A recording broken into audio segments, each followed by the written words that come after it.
साफ साफ बता दी रे, तोरे चलते हरम जाती रे, बन गई अपराधी रे, तोरे चलते हरम जाती रे, बन गई अपराधी रे।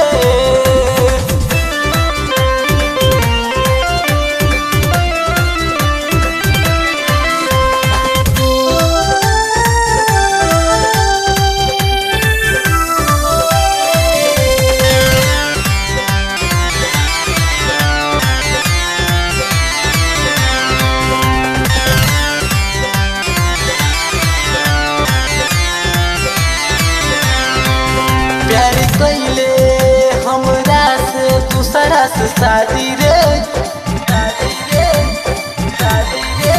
प्यार कैले हमरा से दूसरा से शादी रे, खुशी में बड़े हमर होता यहाँ बर्बादी रे।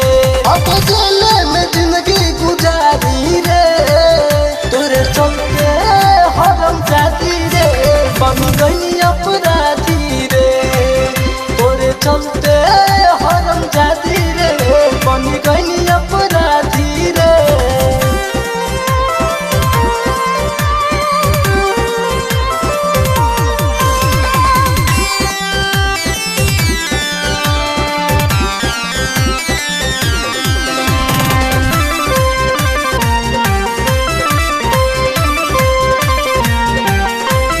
छुट्टी जेल से हम दिल पार रंगी बहरा रे, बहरा रे, बहरा रे। छुट्टी जेल से हम दिल पार रंगी बहरा रे, जिए के भइल बा सिगरेट हमारे अब सहारा रे। एकदम छोटू के बहुत सताई रे, तोरे चलते हरम जाती रे, बन गई अपराधी रे, तोरे चलते